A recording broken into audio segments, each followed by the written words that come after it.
Satyabhama Institute of Science and Technology, Chennai. Satyabhama Institute of Science and Technology, Chennai. திமுக அமைப்பு செயலாளர் RS Bharathi செய்தியாளர்களை சந்தித்துக் கொண்டிருக்கிறார். நீக்கம் செய்தார். அடுத்து இந்த சம்பவத்தை விசாரிப்பதற்காக நீதிபதி அவர்கள் கோகுல்தாஸ் அவருடைய தலைமையிலே ஒரு கமிஷனையும் அமைத்து உண்மையை கண்டறிந்துவதற்காகவும் அதே நேரத்தில் வழக்கை சிபிசிஐடிக்கும் மாற்றி அதிவேகமாக உத்தரவிட்டது தமிழ்நாட்டினுடைய வரலாற்றில் இதுதான் முதல் முறை என்பதை விவரம் அறிந்தவர்கள் அத்தனை பேருக்கும் தெரியும். ஆனால் திட்டமிட்டு இதை அரசியலாக்குவதற்காக குறிப்பாக எடப்பாடியும் பாஜகவை சார்ந்தவர்களும் இதை வைத்து அரசியல் ஆதாயம் தேடுவதற்காக இதை அவர்கள் தவறான கண்ணோட்டத்தோடு அணுகிறார்கள். உண்மையிலேயே இவர்களுக்கு இதில் அக்கறை இருந்திருக்குமேயானால் அவர்கள் இந்த அரசுக்கு உறுதுணையாக இருந்திருக்க வேண்டும். காரணம், அரசு எடுத்த நடவடிக்கை உங்களுக்கு எல்லாம் தெரியும். இந்த சம்பவம் நடவதற்கு முன்பாகவே, ஒரு வாரத்திற்கு முன்பாகவே தமிழ்நாட்டுடைய முதலமைச்சர் தளபதி மு.க. ஸ்டாலின் அவர்கள் காவல்துறை அதிகாரிகள் எல்லாம் கூட்டி போதைப் பொருள்களும் மற்றும் சாராயம், கள்ளச்சாராயம் விற்கப்படுவதை இரும்பு கரம் கொண்டு அடக்க வேண்டும் என்று காவல்துறை அதிகாரிகள் எல்லாம் கேட்டுக்கொண்டதை நீங்கள் எல்லாம் மிக நன்றாக அறிவீர்கள். பத்திரிகையில் வந்திருக்கிறது, ஊடகங்களே அந்த காட்சியெல்லாம் கூட வெளியிட்டிருக்கு. ஆக ஒரு அரசு நடவடிக்கை எடுத்து வருகிறது. ஆனால் அதையும் மீறி இந்த சம்பவம் நடைபெற்றிருக்கிறது என்று சொன்னால் நீதி விசாரணை அமைக்கப்பட்டிருக்கிறது. உண்மைகள் நிச்சயமாக வெளியே வரும். ஒவ்வொரு தகவல் ஒரு நாளைக்கு வர்றதை பார்த்தால் சம்பந்தப்பட்டவர்கள் பாஜகவை சார்ந்தவர்களும் இருக்கிறார்கள், கள்ளச்சாராயம் விற்றவர்கள் அதிமுகவை சார்ந்தும் இருக்கிறார்கள் என்று செய்திகள் வந்து கொண்டிருக்கிறது. ஆக முழுமையாக அதை கண்டறிந்து நடவடிக்கை எடுப்பதற்கு முன்பாக இன்றைக்கு எடப்பாடி கள்ளக்குறிச்சியிலே போய் நின்று கொண்டு ஏதோ அவருடைய ஆட்சியிலே கள்ளச்சாராயமே இல்லாததை போலவும், உங்களுக்கெல்லாம் மிக நன்றாக தெரியும், ஒரு நான் வர்கீஸ் என்ற ஒரு பத்திரிகை ஆசிரியர் ஏறத்தாழ 60 ஆண்டு காலம் பலபத்தி Hindustan Times, Times of India, Deccan Herald போன்ற பத்திரிகைகள் எல்லாம் ஆசிரியர்களாக இருந்து பணியாற்றியவர் வர்கீஸ் என்பவர் கேரளாவை சார்ந்தவர். அவர் ஒரு புத்தகத்தை எழுதியிருந்தார். அந்த புத்தகத்திலே நான் படித்தபோது ஒரு உண்மை எனக்கு தெரிய வந்தது.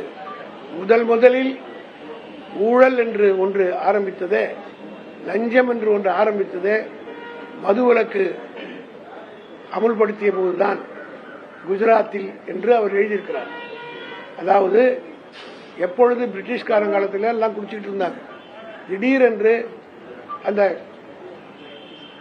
கள்ளு சாராயம் விற்பதற்கு தடை செய்யப்பட்டவுடன் பழக்கப்பட்டவர்கள் கள்ளச்சாராயம் காசி அந்த கள்ளச்சாராயத்தை பிடிக்கக்கூடிய காவல்துறைக்கு தான் முதல்ல லஞ்சம் கொடுக்க ஆரம்பிச்சாங்க. அதிலிருந்து ஆரம்பிச்சதுதான் லஞ்சம். காவல்துறையினர் ஆரம்பிச்சது, அது படிப்படியா பெருசா பரவி பெரிய அளவில் இன்றைக்கு எல்லா துறையிலும் அமைந்து பரவி இருக்கிறது என்று அவர் எழுதியிருக்கிறார். இதை நான் சொல்வதற்கு காரணம், இது ஏதோ மூடி மறைப்பதற்காக அல்ல, நடந்திருக்கிறது. இதை முதலமைச்சர் சட்டமன்றத்திலேயே விவாதிக்கலாம் என்று முதலமைச்சர் எதிர்க்கட்சி தலைவரை கூப்பிட்டார். ஆனால் அவர் பதில் சொல்வதற்கு, கேள்வி கேட்பதற்கு வராமல் நாடகம் ஆடிவிட்டு சென்று விட்டார். இதுவரையிலே அந்த மாதிரி நடந்திருக்கிறதா? முன்னாடி அவருடைய ஆட்சியிலே இப்படி அனுமதிக்கப்பட்டிருக்கிறதா? இன்றைக்கு போய் சொல்றார், மேடை போடுவதற்கு எனக்கு இடம் கொடுக்கவில்லை. இவருடைய ஆட்சியிலே எத்தனை தடைகள் செய்யப்பட்டிருந்தன. அங்க கலவரம் இருக்கு, ஒரு டென்ஷனாக இருக்கிற இடத்துல காவல்துறைக்கு என்று சில வழிமுறைகள் இருக்கு, அதை பின்பற்றுகிற வகையிலே செய்திருக்கிறார். ஆனால் அதை இதுக்கு பெருசாப்படுத்தி பேசுகிறார் எடப்பாடி அவர்கள். ஆனால் அதே நேரத்தில் இவருடைய ஆட்சியிலே நடந்ததெல்லாம் மூடி மறைப்பதற்காக பல பேர் ஜெயலலிதா ஆட்சியிலே எரிசாராயம் குட்டி, இன்னும் வெளிப்படையா சொல்லணும்னா நேற்று கூட நிர்மலா சீதாராமன் சொல்லியிருக்காங்க, 71 தான் இந்த சாராயமே இந்த மதுக்கடையெல்லாம் வந்ததுன்னு சொல்லி. அவருடைய வரலாறு என்னன்றது அந்த அம்மையார் தெரிஞ்சுக்கணும். 71க்கு முன்பு ஆட்சியில கலைஞர் அவர்கள் இருந்தபோது எங்கு பார்த்தாலும் சென்னையில கொத்து கொத்தாக எரிசாராயம் கொடுத்து செத்தார்கள். அன்றைய கட்சியினுடைய தலைவராக தலைவர் கலைஞர் இருக்கிறார், பொதுச் செயலாளராக நாவலர் இருக்கிறார், கட்சியினுடைய பொருளாளராக எம்ஜிஆர் இருந்தார். இவர்கள் அடங்கிய திமுக தான் அன்றைக்கு இந்த கொத்து கொத்தாக சாகல் நடைபெறுவதை பார்த்து தமிழ்நாடு ஒரு தீவு போல் இருக்கிறது.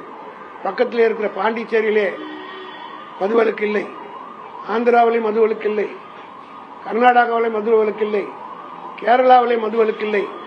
ஆகவே மதுவிலக்கு தமிழ்நாட்டில் சக்சஸ்ஃபுல்லா நடக்கல. 1938 அமுல்படுத்தப்பட்டது. 72 வரை அது தொடர்ந்து கள்ளச்சாராயம் நடந்து கொண்டிருப்பதை பார்த்த பிறகுதான் எம்ஜிஆருடைய தலைமையிலே ஒரு குழு அமைத்து அந்த தீர்மானத்திலே பொதுக்குழுவிலே திமுகவுடைய ஒரு தன்னிச்சையாக முடிவெடுக்கல, பொதுக்குழு உறுப்பினர்களை கேட்டு எல்லா நிபுணர்களையும் கேட்டு ஒரு முடிவெடுத்து கள்ளுச்சாராய கடைகளை திறக்கலாம் என்ற முடிவெடுத்து அந்த தீர்மானத்தை பொதுக்குழுவிலே முன்மொழிந்து வழிமொழிந்தவர்களில் நம்முடைய மறைந்த எம்ஜிஆர் ஒருவர். அதோடு மட்டுமல்ல, எம்ஜிஆர் தலைமையில் ஒரு குழு ஒன்று அமைக்கப்பட்டது மதுவை பற்றி பிரச்சாரம் செய்வது திமுக சார்பில். அதற்கு தலைவர் எம்ஜிஆர், மறைந்த மதுரை முத்து ஒரு உறுப்பினர், சிவிஎம் அண்ணாமலை ஒரு உறுப்பினர், புதுக்கோட்டை தமிழரசு ஒரு உறுப்பினர், இன்றைக்கும் தஞ்சையிலே வாழ்ந்து கொண்டிருக்கிற ஒருத்தநாடு பழைய சட்டமன்ற உறுப்பினர் எல் கணேசன், ஆக இவர்கள் எல்லாம் அடங்கி, ஆக ஏதோ நிர்மலா சீதாராமன் இன்றைக்கு திராவிட முன்னேற்ற கழகத்தின் மீது வழி சொல்ல வேண்டும் என்பதற்காக பேசியிருக்கிறார். அது மட்டுமல்ல, 72 கொண்டு வரப்பட்டது. 72 திமுக விட்டு எம்ஜிஆர் போகிறார். 73 திண்டுக்கல் இடைத்தேர்தல் வருகிறது. அந்த இடைத்தேர்தலில் எந்த எம்ஜிஆர் பொதுக்குழுவிலே உட்கார்ந்து எங்களோட ஆதரித்த தீர்மானத்தை நிறைவேற்றினாரோ அவரே திமுக ஆட்சியின் மீது பழி சொல்லி கலைஞருக்கு இழிவுபடுத்தி பேசி வெற்றி பெற்று விட்டார். உடனடியாக 73 72 துவக்கப்பட்ட கடைகள் 73 திமுக ஆட்சியில் கலைஞர் ஆட்சியில் மூடப்பட்டது. இதை கன்வீனியன்டா எல்லாரும் மறைக்கிறாங்க. ஒரு 2 வருஷம் தான் இருந்தது. அதுக்கு பிறகு வந்த எம்ஜிஆரும் அதிமுக ஆட்சி தான் தொடர்ந்து இதை நடத்தி கொண்டிருந்தது. அது அப்படியே கண்டினியூஸ் ஆகுது. ஆக நிர்மலா சீதாராமன் போன்றவர் புரிந்து கொள்ளாமல் பேசுகிறார்கள். எடப்பாடி முழு பூசணிக்காவை சோற்றிலை மறைப்பதை போல கடந்த காலத்தில் நடந்ததெல்லாம் மறந்துவிட்டு இன்றைக்கு பேசுகிறார். இவருடைய ஆட்சியில் தானே ஒரு ரெய்டு நடந்து இந்த குட்கா தயாரிக்கிற கம்பெனியுடைய அதிகாரிகள் சிபிஐ எல்லாம் போய் ரைடு பண்ண போது அந்த ரைடு பண்ண அந்த டைரியிலே கைப்பற்றப்பட்ட டைரியில் யார் யாருக்கு அதிமுக ஆட்சியில் எடப்பாடி தலைமையில் இருந்த ஆட்சியில் யார் யாருக்கு லஞ்சம் கொடுக்கப்பட்டது எழுதப்பட்டிருந்தது. குட்கா என்பது தடை செய்யப்பட்ட ஒன்று, போதைப் பொருள், தமிழ்நாட்டிலே விற்கக்கூடாது என்று தடை செய்யப்பட்ட பொருள் உற்பத்தி செய்கிற ஒரு ஆலையில போய் ரைடு பண்ணி அந்த டைரியில் எழுதி வச்சிருக்காரு. அந்த டைரியில் அன்றைக்கு அமைச்சராக இருந்த PV ரமணா அவர்களுக்கு எவ்வளவு பணம், விஜயபாஸ்கருக்கு எவ்வளவு பணம் கொடுக்கப்பட்டது, அதை விட கேவலம் டிஜிபியாக இருந்த TK ராஜேந்திரனுக்கே எவ்வளவு பணம் கொடுத்தது, அன்றைக்கு சென்னை கமிஷனராக இருந்த ஜார்ஜுக்கு எவ்வளவு பணம் கொடுத்தார் என்பதெல்லாம் அந்த டைரியில் எழுதி விசாரணையை ஆரம்பித்து சிபிஐ நடந்து ஏறத்தாழ 4 வருஷமா நடந்து கொண்டிருக்கிறது. இன்னும் அதற்கு முடிவு காண முடியவில்லை. ஆக இதையெல்லாம் மறைப்பதற்கு சிபிஐ விசாரணை கேட்கிறார். சிபிஐ என்ன செய்தது நாட்டு மக்களுக்கு தெரியாதா? உங்களுக்கு எல்லாம் தெரியும். 2016 பொது தேர்தல் நேரத்தில் 570 கோடி ரூபாய் கண்டெய்னர் லாரியில் கொடைநாடில் இருந்து வருகிற வழியில் திருப்பூருக்கு பக்கத்தில் தேர்தல் அதிகாரிகள் ஸ்குவாட் போனவர்கள் கைப்பற்றினார்கள். 2016 தேர்தல் நேரத்தில் ₹1 ₹2 இல்ல 570 கோடி. அது யாருடைய பணம் என்று அன்றைக்கு திராவிட முன்னேற்ற கழகத்தின் சார்பில் நாங்கள் குரல் எழுப்பினோம். யாரும் பதில் சொல்லாத காரணத்தினால் நீதிமன்றத்தை நாடி சென்னை உயர்நீதிமன்றம் அதை சிபிஐ விசாரணைக்கு உத்தரவிட்டது. 2017 உத்தரவிட்டது. இன்னைக்கு என்ன வருஷம்? 2024. ஏறத்தாழ 8 வருஷம் ஆகிறது. இந்த சிபிஐ இன்னும் எஃப்ஐஆர் கூட போடல. அந்த 570 கோடி ரூபாய் பணம் யாருடையது என்பது இதுவரையிலே வெளியிடவில்லை. நான் ராஜ்யசபை உறுப்பினராக தேர்ந்தெடுக்கப்பட்ட பிறகு நானும் டி.கே.எஸ். இளங்கோவன் அவர்களும் டைரக்டர் ஜெனரல் ஆஃப் சிபிஐ நேரிலே போய் சந்தித்து இந்த மாதிரி ஹைகோர்ட் ஆர்டர் போட்டிருக்கு, இதை துரிதமாக நீங்கள் விசாரிக்க வேண்டும் என்று நேரடியாக போய் சொல்லிட்டு வந்தோம். அதுக்கு பிறகும் இதுவரையில் 8 வருஷம் ஆகுது. சிபிஐ விசாரித்து நடவடிக்கை எடுத்ததா அல்லது இந்த குட்கா கேஸை நடவடிக்கை எடுத்ததா? ஆனால் அதே நேரத்தில் சிபிசிஐடி இடத்தில் ஒப்படைக்கப்பட்ட பிறகு உடனடியாக எல்லா வேலையும் இப்போ நடந்து கொண்டிருக்கிறது. இதை ஏன் அவர்கள் சிபிஐ என்கொயரி கேட்கிறார் என்றால் திசை திருப்பி ஏதாவது பிரச்சனை செய்யணும் என்பதற்காக பேசுகிறார். எடப்பாடி கான்கிரீட்டா ஒன்றும் சொல்ல முடியல. காரணம், அவர் சொல்கிறார் அதிமுக எம்எல்ஏ, அந்த தொகுதியினுடைய எம்எல்ஏ இருக்கக்கூடியவர் செந்தில்நாதன் என்கிறவர் இருக்கிறார், அதிமுக சார்ந்தவர். அவர் அந்த தொகுதியில் 3 வருஷமா எம்எல்ஏ இருக்கிறார். இந்த கள்ளச்சாராயம் வித்தாங்கன்றது அவருக்கு தெரியுமில்ல. அவரே சொல்றார், எடப்பாடியே சொல்றார் 2 நாளைக்கு முன்னாடி கொடுத்தாங்கன்னு அவர் சொல்றார்.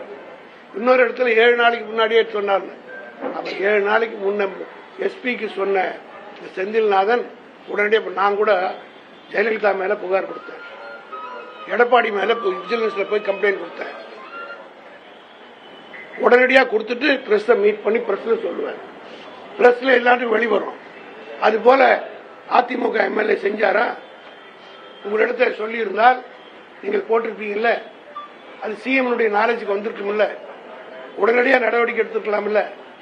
ஆக சப்ரஷன், இவரையும் சப்ரஸ் பண்ணதுக்கு இவரும் ஒரு உடந்தை தானே. எனக்கு தெரியும், சட்டமன்ற உறுப்பினருக்கு தெரியும் அப்படி என்பதை அவரே ஒத்துக்கொள்கிறார். தெரிந்த ஒருவர் ஏன் காவல்துறைக்கு மனு கொடுத்தேன் என்று சொல்கிறார்? ஏன் பிரஸ் கூப்பிட்டு சொல்லல? சொல்லியிருந்தா சிஎம் கவனத்துக்கு வந்திருக்கும்.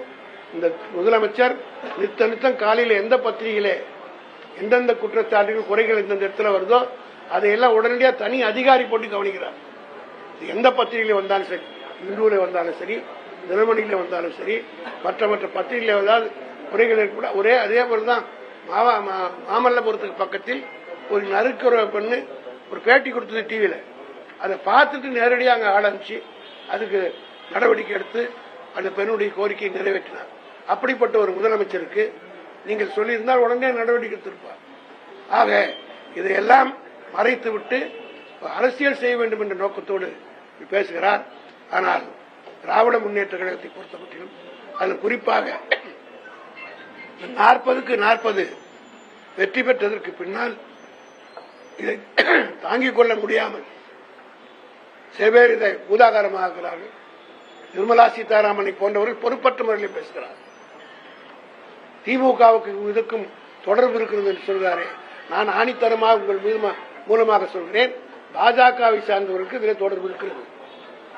நீங்கள் ஆளுகிற பாண்டிச்சேரியில் இதுதான் இந்த மெத்தனால் வந்தது. பிஜேபி ஆளுகிற அந்த மாநிலத்திலிருந்தும் ஆந்திராவிலிருந்தும் வந்தது என்று சொல்லுகிறார்கள். பத்திரிகையில் வந்தது, ஊடகங்களும் வந்தது, எல்லாரும் சொல்கிறார்கள். பாண்டிச்சேரியில் பிஜேபி தானே ஆட்சியில் இருக்குது. அந்த சீஃப் மினிஸ்டர் மேல் நடவடிக்கை எடுக்க சொல்லி கேட்டாங்களா நிர்மலா சீதாராமன்? ஆக ராஜினாமா செய்யணும். எதுக்கு ராஜினாமா பண்ணணும்?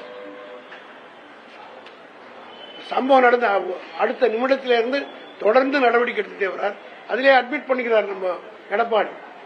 இந்த சம்பவம் நடந்த பிறகு இவ்வளவு சாராயம் அழிக்கப்பட்டது, இவ்வளவு பேர் இவ்வளவு பேரல் பிடிச்சதுன்னு சொல்றாரு. அப்ப இதுல இருந்தே கவர்மெண்ட் பங்கன் பண்ண ஆரம்பிச்சு அர்த்தம் தானே. நடவடிக்கை எடுக்க ஆரம்பித்து விட்டது என்றுதான் அர்த்தம். ஆக இதையெல்லாம் பொதுமக்கள் மத்தியில அங்க இருக்கிற மக்களுக்கு நன்றாக தெரியும். யார் இதற்கு காரணம், யார் யார் இருந்தார்கள், அவருடைய பட்டியலாம் ஒன்னொன்னா வந்துகிட்டு இருந்த வெளியில. ஆனால் திட்டமிட்டு திமுக மீது வழி சொல்ல வேண்டும் என்பதற்காக ராஜினாமா செய்யணும் கேட்கிறார். சிபிஐ கேட்கிற எடப்பாடி நான் கேட்கிறேன். நான் போட்ட வழக்கு 3000 கோடி ரூபாய் அவர் ஹைவேஸ் டிபார்ட்மெண்ட்ல செய்தார் என்று சென்னை ஹைகோர்ட்ல வழக்கு போட நான் சிபிஐ என்கொயரியே கேட்கல. சென்னை ஹைகோர்ட்டே சிபிஐ விசாரணைக்கு ஆர்டர் பண்ணிச்சு. அன்றைக்கு முதலமைச்சராக இருந்த எடப்பாடி போய் ஸ்டே வாங்கினாரா இல்லையா? அன்றைக்கு முதலமைச்சராக இருக்கிற போது சிபிஐ மீது நம்பிக்கை இல்லாத எடப்பாடிக்கு திடீர்னு எப்போ வருது? பொதுமக்கள் சிந்திக்க மாட்டார்களா? நான் சொன்னதை போல சிபிஐ இந்த கேஸ்ல என்ன பண்ணிருக்கு? 570 கோடி ரூபாய் கேஸ் 8 வருஷம் ஆகுது, இன்னும் முடிவு எடுக்கல. ஆகவே திராவிட முன்னேற்ற கழகத்தினுடைய தலைவர் தமிழ்நாட்டுடைய முதலமைச்சர் தளபதி அவர்கள் எல்லா நடவடிக்கையும் எடுத்திருக்கிறார். நடவடிக்கைகள் எல்லாம் நிச்சயமாக எத்தனை பேர் குண்டாசில் போட்டிருக்கோம், எவ்வளவு பேர் இந்தியா பூராவிலும் எரிசாயம் 6000 பேர் இந்த 2 வருஷத்துல மட்டும் இந்த விஷ சாராயம் கொடுத்து இந்தியா பூரா செத்துருக்காரு. பிஜேபி ஆளுகிற உத்தரப்பிரதேசத்தில் 2019 எவ்வளவு பேர் செத்தாங்க, அங்கெல்லாம் சிபிஐ என்கொயரி போடலையே. ஏன் குஜராத்தில் நரேந்திர மோடி சீஃப் மினிஸ்டர் இருக்கும் போதே 137 பேர் செத்தாங்க, அங்கேயும் சிபிஐ போடலையே. காவல்துறை, தமிழ்நாட்டு காவல் என்னன்னு சொல்றேன், இதே சிபிஐ பற்றி அவ்வளவு உயர்வா பேசுற நான் எடப்பாடி கேட்கிறேன். இடி வந்ததுல ரைடுக்கு இந்த இடிக்கு வந்த ஆபீசரே லஞ்சம் வாங்கினார், தமிழ்நாட்டில் பிடிபட்டாரா இல்லையா? ஜெயலலிதா பாருன்னு சொல்லணும்னா அவங்க ஆகாயத்திலிருந்து நேராக குச்ச விட சிபிஐ அதிகாரிகளும் இடி அதிகாரிகளும் ஐடி அதிகாரிகளும் தமிழ்நாட்டில் கையும் களவா மாட்டினாங்களா இல்லையா? இடி ஆபீசர்ஸ் எல்லா அதிகாரிகளும் திருடர்கள் அல்ல, எல்லா அதிகாரிகளும் நல்லவர்களும் இருக்கிறார்கள், அதில் தப்பு செய்யறதும் இருக்கிறாங்க. ஒட்டுமொத்தமாக அந்த துறையே, அதுவும் காவல்துறை அமைச்சராக இருந்தவர் இப்படி பேசுவது முறையல்ல. இதை தமிழ்நாட்டு மக்கள் மத்தியிலே நிச்சயமாக நாங்கள் எடுத்து சொல்வோம். விக்கிரவாண்டி தேர்தலை மனதில் வைத்துக் கொண்டு எனக்கு இருக்கிற சந்தேகம் எல்லாம், it is my doubt, may be wrong, ஆனால் எனக்கு ஒரு ரீசனபிள் டவுட் இருக்கு. பிரதமர் 20ஆம் தேதி மோடி தமிழ்நாட்டுக்கு வர்றேன்னு சொல்றார், அவர் கேன்சல் பண்றார். அன்றைக்கு இந்த அக்கரன்ஸ் நடக்குது, நான் கூட அதை டைப் பண்ணலாம்ல.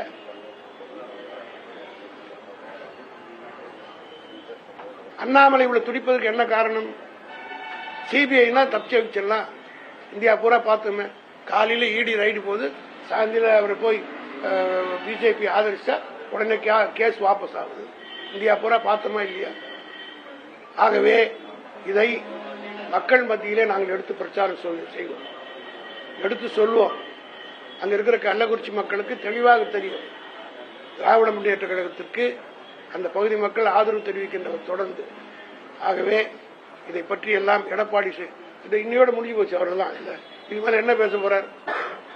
தொடர்ந்து இதையே தான் சொல்லிட்டு இருக்காரு 2 நாளா. வேற புதுசா என்ன சொல்லியிருக்காரா? இவருடைய ஆட்சியில நாங்கள் பட்டியலிட்டு காட்டணும்னா மறைந்த ஜெயலலிதா பற்றிலாம் சொல்ல வேண்டியிருக்கோம். பச்சையா சொல்லணும்னா 2 பேர் குளிச்சாங்க, 100 பேர் கும்பகோணத்தில் செத்தாங்களா இல்லையா? அதனால அந்த அம்மாவை ராஜினாமா பண்ணாங்களா? அந்த குளிக்கிறத பார்த்ததுக்காக 100 பேர் செத்தான், கொழுத்து போய் குடிச்சதுக்காக ஒரு 100 பேர் செத்தான். இதை என்னுடைய பாண்டில சொன்னா. ஆக இப்படி பேசுவது என்பது மனசாட்சியோடு பேச வேண்டும். அது மட்டுமல்ல, சட்டமன்றத்தில் அராஜகம் செய்கிறார்கள், வெளிநடப்பு செய்கிறார்கள். இதே குட்காவை சட்டமன்றத்தில் திமுக உறுப்பினர் குட்கா எடுத்துட்டு போனாங்க, காட்டுறது இது பார்லிமெண்ட்லயே அலௌடு. எனக்கு தெரியும், அண்ணன் மதியழகன் அவர்கள் திமுக சட்டமன்ற உறுப்பினராக இட்லி விலையெல்லாம் ஏறி போச்சு, ஹோட்டலில் இருக்கிற இட்லியை வாங்கிட்டு போய் சபாநாயகர் கிட்ட காட்டினாங்க, சபையிலே காட்டினாங்க.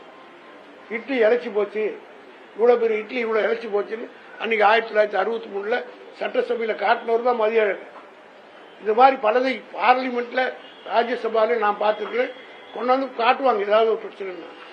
ஆனால் தமிழ்நாட்டிலே சட்டப்பேரவையில் எடப்பாடி முதலமைச்சராக இருக்கிற போது திமுக சட்டமன்ற உறுப்பினர்கள் அதை உள்ளே கொண்டு போனார்கள் என்பதற்காகவே அவர்கள் சஸ்பெண்ட் கூட பண்ணல, பதவி நீக்கம் செய்வதற்கே உரிமை குழுவிலே முடிவெடுத்து ஏறத்தாழ 20-30 எம்எல்ஏக்கள் திமுக எம்எல்ஏக்களுடைய பதவியை பறிப்பதற்கே நடவடிக்கை எடுத்தார். நல்ல வேளையாக நீதிமன்றத்தை திமுக நாடி அந்த சட்டமன்ற உறுப்பினர் பதவி காப்பாற்றப்பட்டது. இதையெல்லாம் செய்துவிட்டு சட்டசபைகளை பேச விடுங்க போய் சொல்றாரு. இப்ப கூட நாளைக்கு 4 அன்னைக்கு சட்டசபை இருந்து பேசட்டும், தைரியமாக சந்திப்பதற்கு எங்க தலைவர் தயாராக இருக்கிறார்.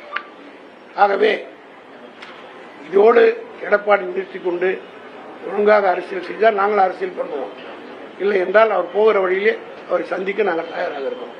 சார், எதிர்கட்சிகளுடைய கோரிக்கை என்னன்னா, முதலமைச்சர் தற்போது வரை கள்ளக்குறிச்சி பார்க்கல, துறை சார்ந்த அமைச்சரும் இது வரைக்கும் கள்ளக்குறிச்சியில போய் மக்களை சந்திக்கலங்கிறதா கோரிக்கையா இருக்குது. அதே போல சிபிஐ விசாரணைக்கு திமுக சிபிஐ லட்சணத்தை தான் நான் சொன்னேங்க. 570 கோடி கண்டுபிடிக்கப்பட்டு கொடுத்து 8 வருஷம் ஆகுது, ஒரு இம்ப்ரூவ்மெண்ட் இல்ல, ஒன்னும் இல்ல. ₹1 என்றால 570 கோடி. It is a court order, direction of the court. அதுக்கு பிறகு என்ன நடவடிக்கை எடுத்தாங்க? எடப்பாடிக்கு இந்த குட்கா கேஸ்ல சிபிஐ போட்டது இதுவரையில் என்ன நெட் ரிசல்ட் வந்தது? சிபிசிஐடி மேல சந்தேகப்படுவதற்கு என்ன காரணம்? மாநில அரசு கட்டுப்பாட்டில் இருக்குன்றதுனால அதே மாநில சர்க்கார்கள் கட்டுப்பாட்டில் இருந்த காவல்துறை விசாரணை தானே எடப்பாடியே விடுதலை செய்யப்பட்டார். நான் போட்ட கேஸ்ல அது தப்பா பிரிச்சு பேசுறாரு எடப்பாடி. நான் இன்னும் வாபஸ் வாங்கிட்டேன். சத்தியமாக வாபஸ் வாங்குற பரம்பரையில் நான் வரவில்லை. எல்லாருக்கும் தெரியும், உங்களுக்கு எல்லாருக்கும் தெரியும், நான் இந்த கேஸும் வாபஸ் வாங்க கிடையாது. ஆனால் சுப்ரீம் கோர்ட்ல இந்த வழக்கு வந்தது. இவர்தான் போய் ஸ்டே வாங்கினார், சிபிஐ விசாரிக்கூடாது. அப்பொழுது அந்த வழக்கு கள்ளக்குறிச்சி விஷச்சாராயம் விவகாரம் தொடர்பாக தமிழகம் முழுவதும் இன்று அதிமுக போராட்டத்தை முன்னெடுத்தது. இந்த நிலையில் விஷச்சாராய விவகாரத்தில் அரசியல் ஆதாயத்திற்காக அதிமுக போராட்டத்தை முன்னெடுத்திருக்கிறது என்று RS பாரதி செய்தியாளர்களை சந்திப்பின் போது பேசியிருந்தார். முழு விவரங்களை பின்னர் பார்க்கலாம். Sathyabama institute of science and technology, Chennai. Sathyabama institute of science and technology, Chennai.